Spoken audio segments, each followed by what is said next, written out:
So you want to know how to be frugal today, or you're already frugal and you want to know how to be more frugal? I got you. In this video, I'm going to share 9 habits of frugal people. Bienvenido a mis amigas de habla hispana. El día de hoy vamos a hablar de 9 hábitos de las personas frugales. Let's do this. Number 1, eat at home. This is something a lot of us have gotten really used to over the last couple of years, and we may be celebrating our culinary skill. Some of us have gotten fully acquainted with our kitchens for the first time in our lives, and I want you to be proud of yourself if that's you. If you are also a person who has cooked and prepared meals and drinks at home all your life, that's fantastic. I want you to celebrate yourself right now if you're in that category of person. So as we get started here, I would love for you to tell me down in the comments, what is your favorite thing to prepare at home? And for those of you who may be still struggling and trying to figure out how to navigate in your kitchen, I have a video that I'm going to link up above and down below on how to get started with frugal grocery shopping, which is really the key to preparing food at home. Simple meal preparation can come from simple grocery shopping habits. And if you prepare your food at home, you save money, you increase your expertise and your skill level, and you increase your enjoyment. That's frugal. Number 2, review your bank accounts. Now, in former days, I might have said to you, sit down at the end of every month and pull out your paper bank statement and look it over and make sure it all looks accurate. Well, my friends, that's old-fashioned these days. Now what you need to do is get onto your computer or onto your phone and go to your bank account or accounts and look at each one and make sure all of the transactions are accurate, all of them reflect what you intended to spend or intended to save, and check every account. All of your credit cards, all of your debit cards, all of your bank accounts, all of your investment accounts.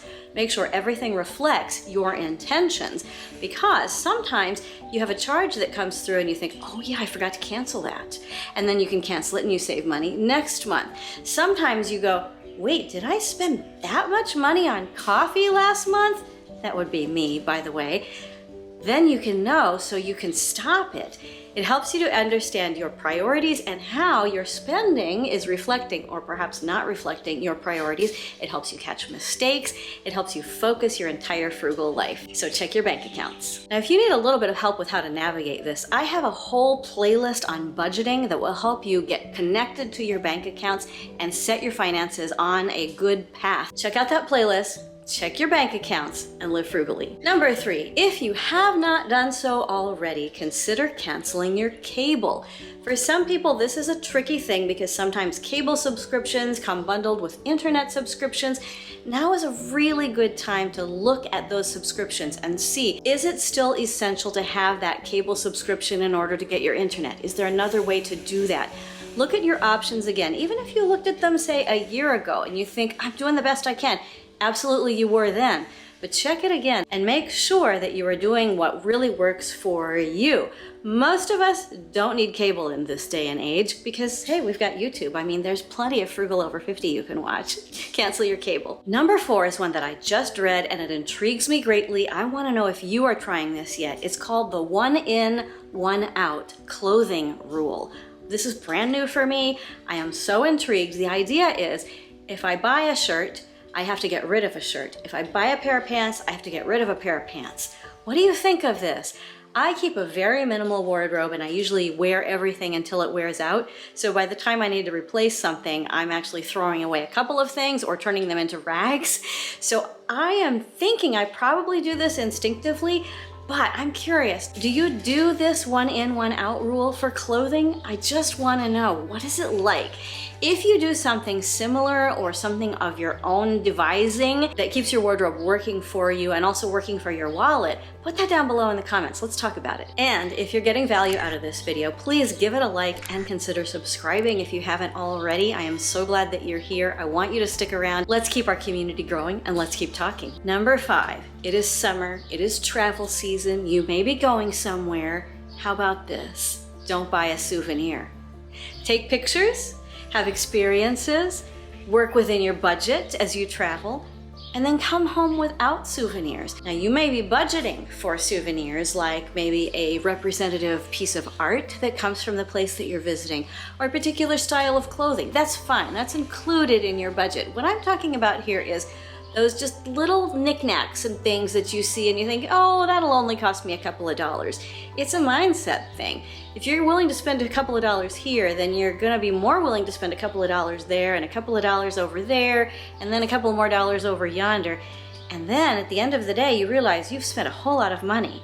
So if you tell yourself, no souvenirs, then everything that you spend when you're traveling will be intentional spending. Travel frugally. Number 6, buy quality. If you can afford to buy quality, buy the best quality you can afford. Because if you buy one good quality item that will last you a long time, a classic piece of clothing or footwear, for instance, or a good quality piece of furniture that will last you a long time, over time, you will spend less money than if you buy the cheaper thing, which wears out sooner. You have to throw it away and you have to buy more.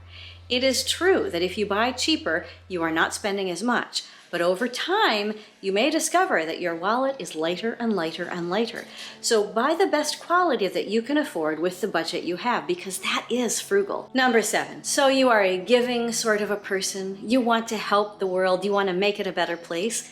Give your time. Many people around the world have great monetary need. That is absolutely true. And you may be in a position to provide some of that for some people some of the time. But give your time to causes that you believe in. Give your time to people you want to serve and you want to help. This doesn't cost you anything except your time, and you get something from the experience too. This is not to say to not support your favorite charity financially, for instance. It's also not to say that if you need financial assistance that you shouldn't ask for it.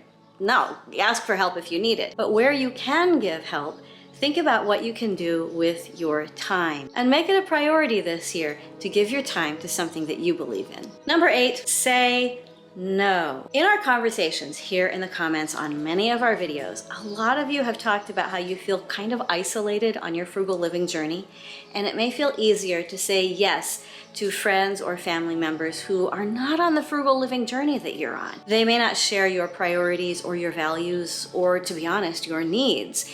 And they may ask you to do things, to spend money, to live your life in a way that doesn't match your frugal priorities. And it's really hard to go against the grain. And I'm saying, it's okay to say no. You don't have to be rude about it or mean about it. Maybe suggest an alternative for an activity that would cost money for a group of people, for instance. Maybe ask to take a rain check so that you can plan and save up. Maybe just let people know, I am taking a break from spending this month and I'm seeing how it goes. What can we do that's free together? Use your saying no not as an opportunity to argue with people or to fight with them, but instead as a way to reach out and to connect even more deeply, because you're able to be honest about where you are and what you're doing with your life and your time and your money. And who knows, it could be that your frugal journey could lead to greater connection. Number 9, think long term. Many of us in the frugal living community around the world right now are thinking very short term. We're aware of prices going up, inflation going up, recession happening, global changes of all kinds, and wherever you are watching from in the world, you're probably looking around you and going, things are changing, how do I react in the moment? That's completely understandable.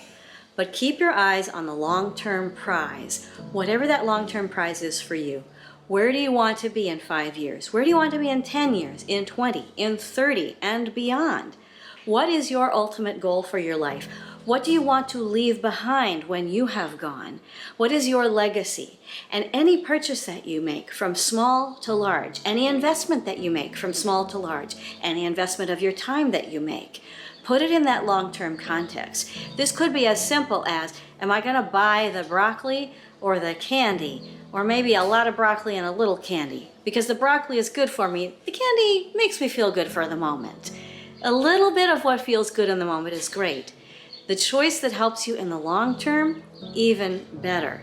By the way, with broccoli, if you roast it in the oven with a lot of olive oil, it tastes like candy. So don't shy away from it. Think long term, not just about your purchases, not just about your investments, not just about your time, but about your whole life. Because you matter. Your life right now matters, and your contribution to the world counts so much. Wherever you are right now on your frugal living journey, whether you're just getting started or whether you're teaching other people how to do it yourself, I am so proud of you and I am so glad that you are here. And in fact, if you would like a little bit more, I have a brand new Patreon where I'm getting ready to do some exciting things. Click the link in the description if you'd like to join Patreon now and get on board for some exclusive content that's coming up later this year. Leonardo da Vinci said, "Simplicity is the ultimate sophistication." So live simply, live frugally, and I'll see you in the next video. Nos vemos en el próximo video. Bye!